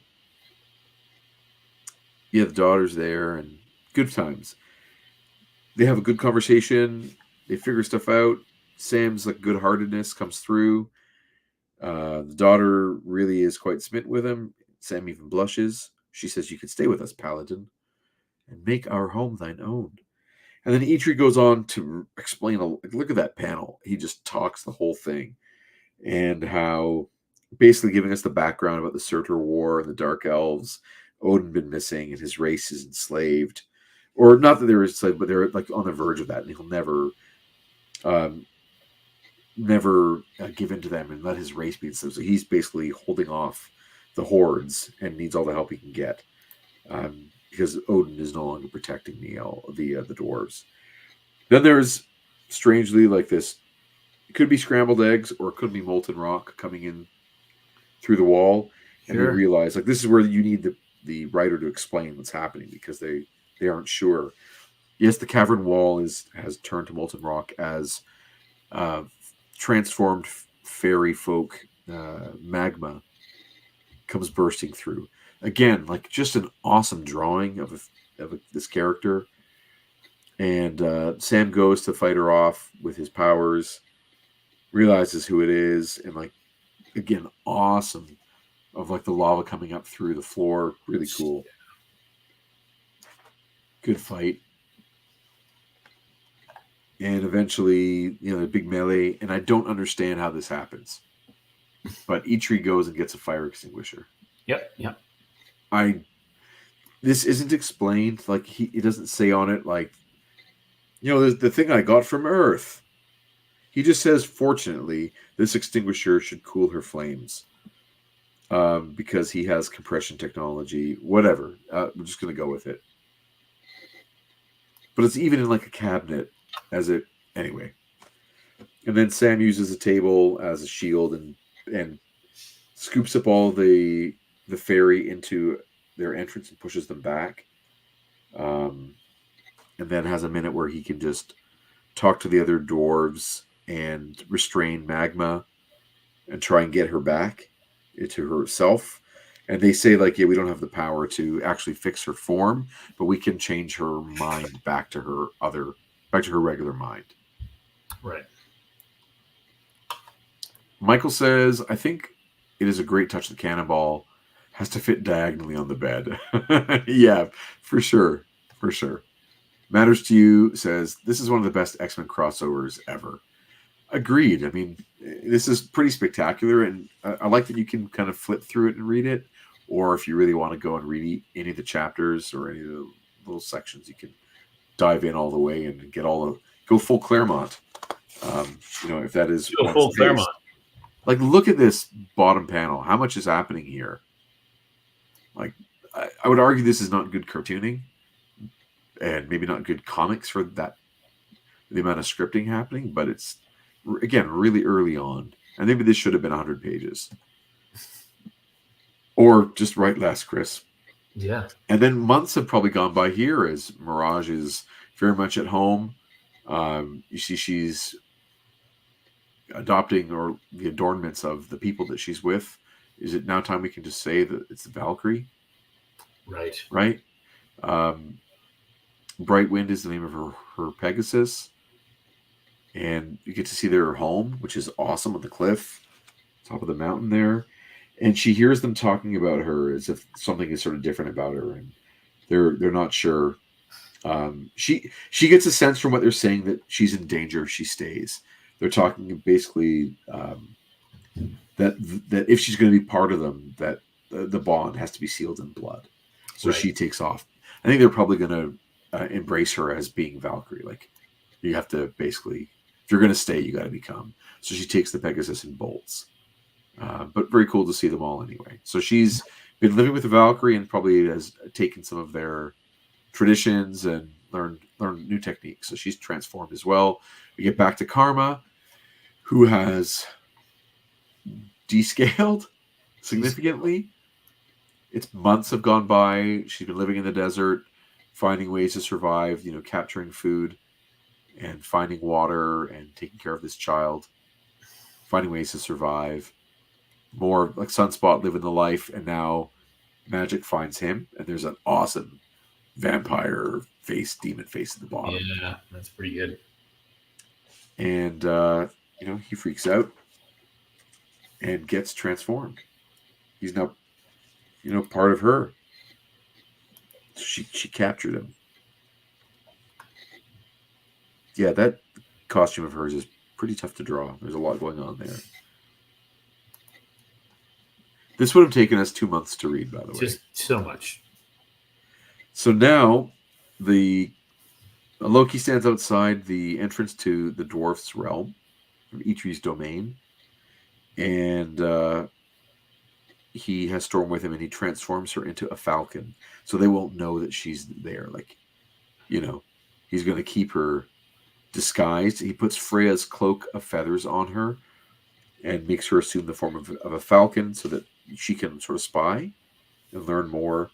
And now time has passed, and Magma is in personality back to herself, and Sam is healed, but her form is forever ruined as the fairy folk. And the Loki goes. This is wild. And a long 6 months passes. Later, like what? Yeah, it's epic. So Loki, makes his entrance to Itri, Lord of the Forge, and they keep their pleasantries between them because Itri knows well enough that you don't want to be hostile. I don't want to serve Loki, but I don't really have much choice because he's a terrible enemy to have. So is Itri the one in yes, Avengers? Endgame. Or played by, not Endgame. Pardon me. Infinity War. Played by Dinklage. Peter Dinklage. Yes. Right. So Loki comes to ask for a hammer equal to Mjolnir. Of course. And Stormbreaker, and he's like, okay, well, what happened to the old one? He's like, well, Beta Ray Bill went back to his people, and Thor's heart is, on Midgard. So and then he's like, well, what's going on here? Who's this? Pretty tall for a dwarf. What's going on here, Itri? Mayhap a spy. And so he pulls Sam out, and Sam says, an idiot nephew, my lord, who's damn dallied or much with one of thou Aesir. Hence his unnatural stature. So he's basically saying his idiot nephew screwed one of his guardians. So he's got a half-breed or whatever he's going to call it. I mislike skulkers. So he's like, okay, I won't punish you for having this weird one here, but now you got to do me this favor. See, I've done you a kindness, so you got to return my favor. I've spared you because of this insult of having this freakish person here. So you got to do the favor back to me. So Itri reluctantly agrees, and out he goes.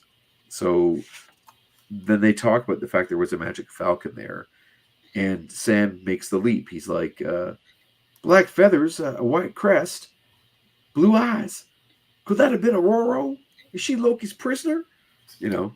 So he's figured it out.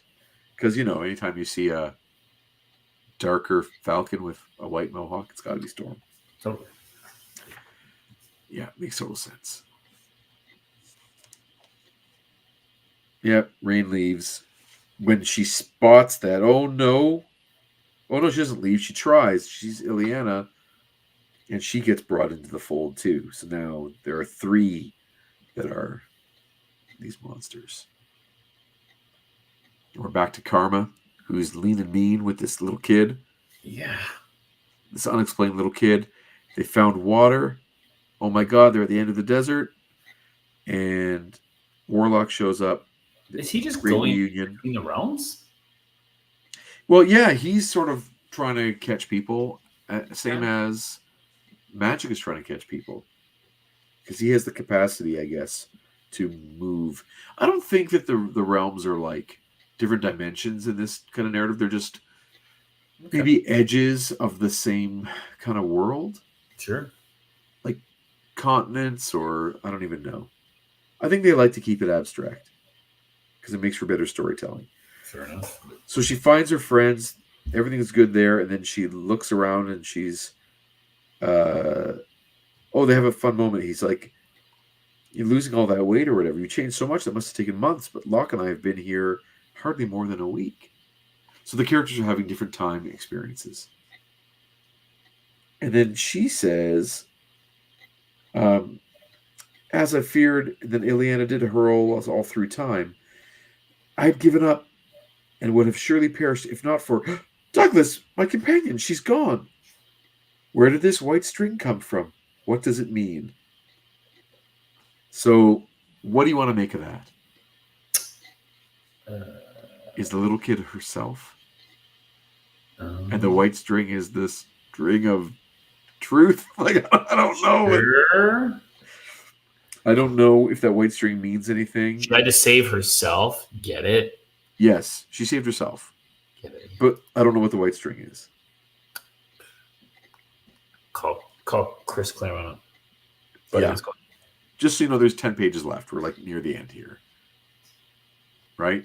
We're already at page 53, 54. Oh my goodness. Yeah, it's pretty crazy. And great Warlock stuff, as always.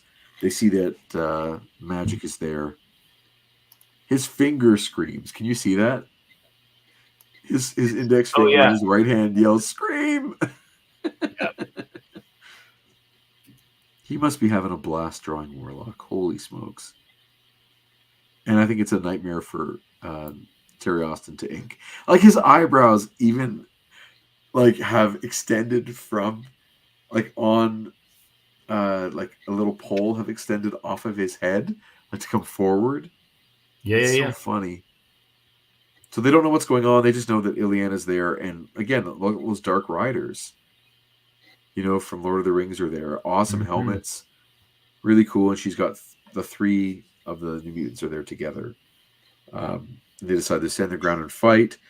And Warlock's like, yeah, no. Everyone just get in. And he makes an awesome mech armor. Really cool.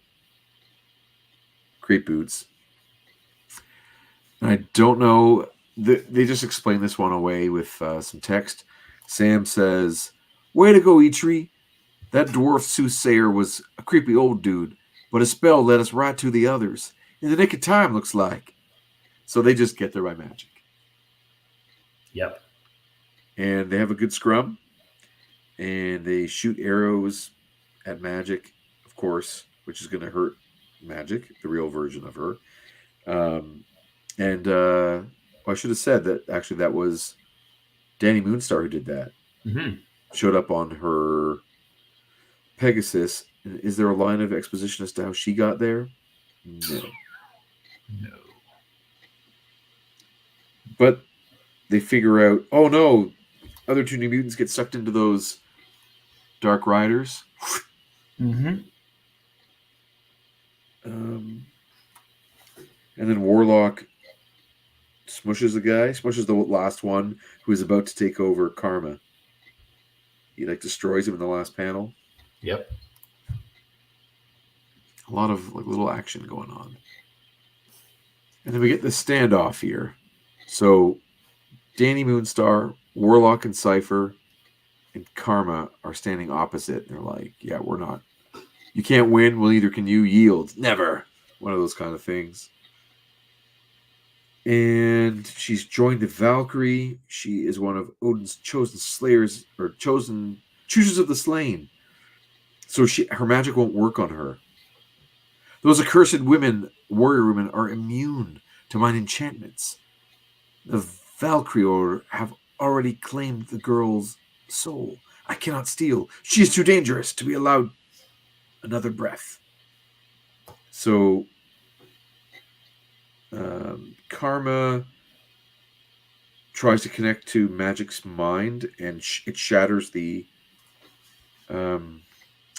what's that thing from Superman that they go into? The Phantom Zone. The Phantom Zone. Remember how in Superman 2 they're in like that Phantom Zone mirror thing? Yes, so that's what she's mirror- got there. So mirror it prison. shatters. Her scrying crystal is shattered because of Karma's powers break the hold. And it's only a matter of time, but before you know it, the next morning, Enchantress is going to win, right? Because that's how it's going to go. Magic brings in the riders are at the gate. They're coming, and the demon horde is back. They're triumphant. Everything is good. And they come in, and she's like, "I'm going to go take a look at you." Ah, good. Good help is hard to find. Perhaps I shall replace the Critness trolls with these children. And should the X-Men's powers prove in time the equal of Loki's, would not that be a delightful irony? She's now going to use the X-Men to take over. Calling these, of course, the X-Men. She's going to take over all of Asgard because she's got these control over everybody. But guess again, witch. Yes, again. Joke's on you. Surprise, fiend. So they were never under possession. They figured it all out. Oh, David. He says, there was only one set of footprints because baby Karma was carrying me. That's a scrying shame. Yes, it is.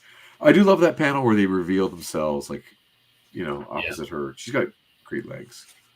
The boots, I mean. Very cool. So, moving forward. Here we go. Oh, did I go too far? Shit. Excuse me. What? No, you're good. That's Or am I nice. missing a... No. Sunspot has punched her in the face. Yeah, I wonder if I'm missing a page. Oh. Shoot. Or is it out of order? I'm just taking a look here. Am I out of order? 59, 62, or maybe in my book I'm... No, pardon me. I got my pages stuck together in the book, so I was thrown off. Yeah, he punches her in the face. Obviously, battle ensues. Everything's going the way you think. Fun stuff. And then she unleashes her power, like Danny Moonstar unleashes her awesome power, which is like this oversized Odin coming out of the ground. Yeah. And it freaks everyone out. That's like maybe the best drawing in the whole book, you could argue. Super cool. Each of the characters uses their abilities, and you can see at this point he's just like a 5-panel page here on the right, 5-panel page on the left. Like none of these little ones. The battle's moving forward. He's getting closer to the end of the book. No backgrounds in 4 out of those 5 panels, right? Moving quick. Yeah, totally. For him. And Karma is controlling magic to try and figure out where her actual body is down in the dungeon, and one last character to get by, I guess, to find magic. How does she do with that guy? She actually uses magic, controls her to fight off the last troll dude. Then she uses, the sword backwards, kill that dude on the steps. And they find magic there, and she's pretty much beaten to a pulp, right? About bloody time, she says. So we get now like the version of magic that we are with from the future has endured this horror, right? She's lived another life again and been tortured. So like you're carrying that with you moving forward as a character. What a wild final panel on that page 60, though, of her, the black eyes. Yeah. Big time. That nose is like a different nose that he's drawn on her the rest of the time. So she's back, and her health is sort of restored as she, the two beings merge again into one. And Enchantress is not through with her. Throws her around the room. Decides she's going to kill her. Let's see, what do you think is going to happen? The kids all show up, bursting through the wall. Everyone, sort of at full power. They're a cool team. They are. And then Danny Moonstar unleashes again the next big fear, which is Surtur.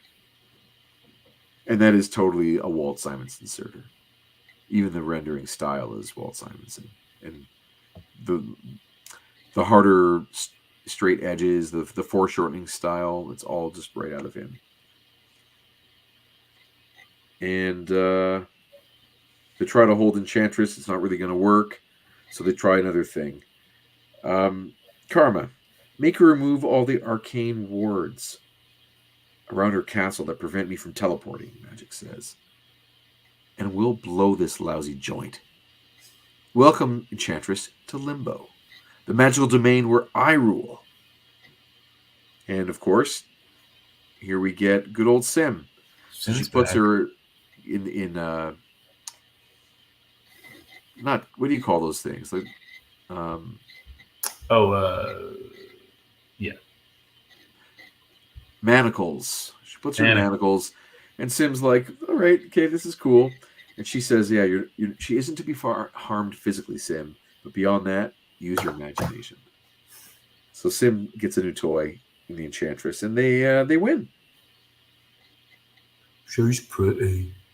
Yeah, exactly. Sim like pretty things. Yeah.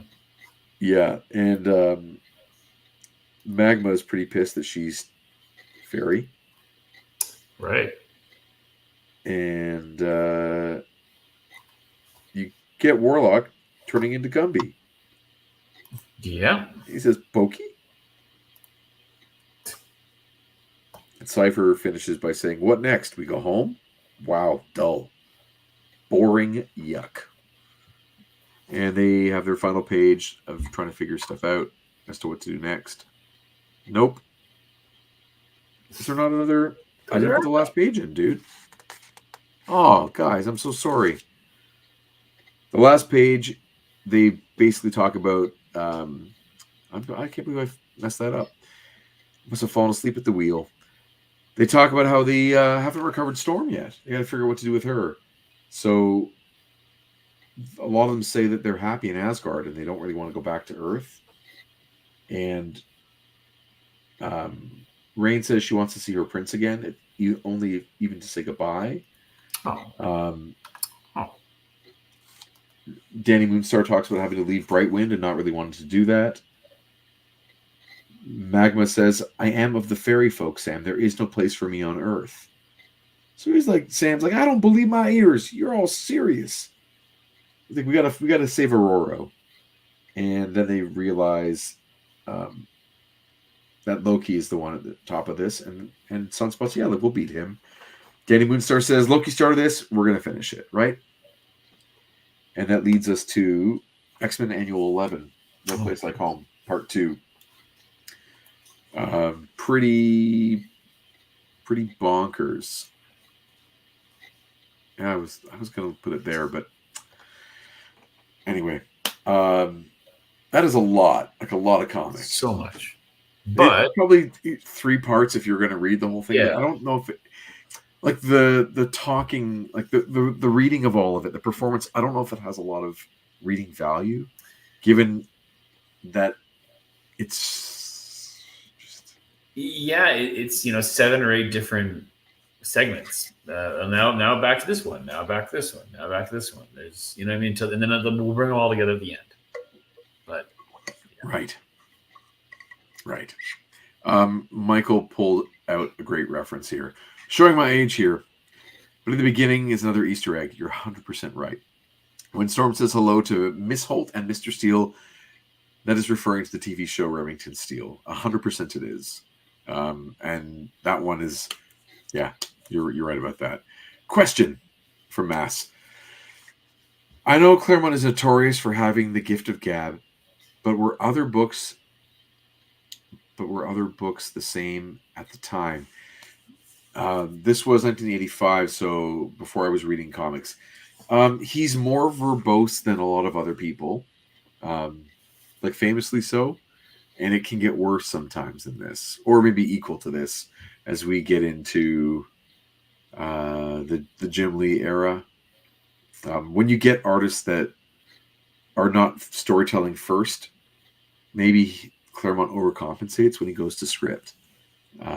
But the stuff I was reading at the time, I was reading in 1985, G.I. Joe, Alpha Flight, Fantastic Four, Thor, and nothing is as bad as this.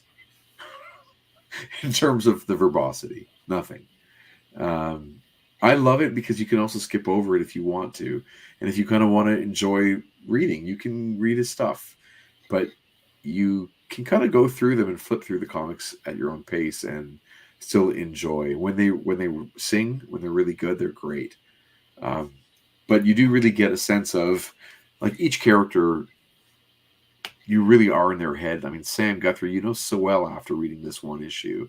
And Danny Moonstar, you know really well after this one issue. Because you go through stuff with them. It does make it a tougher read if you're looking at comics, I think, if you're a well-read comics person who has read more work from cartoonists, meaning a person who writes and draws, they are usually not this verbose. But the writers go this way because that's their bread and butter. So nothing against writers. I love lots of work by writers. But I think it shows some of the leanings from these kinds of creators. So I don't think anything was necessarily as dense as this. This is a very dense issue, visually and in terms of words. The Barry Allen Flash series wasn't as wordy. I haven't read Crisis on Infinite Earths. That's another thing like from this time period that might be neat to see how dense a read it is.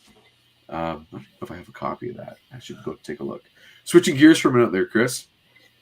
I got a good pal who I go way back with from my days at the museum, who's also a Legends collector, and he's not interested in collecting this particular one, but he sent some pieces my way to help me get most of Headless Chode. I need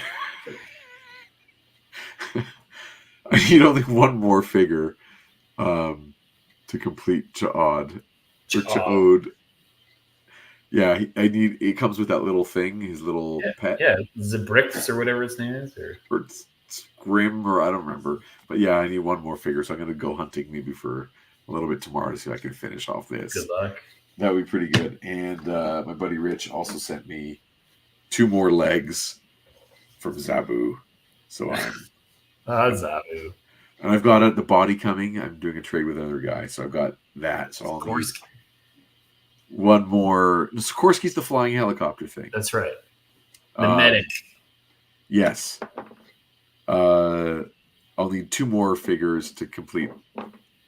Yeah, those like the 2 big things on my Marvel Legends mind at the moment. Nice. Anyway, well, yeah, crazy stuff going on.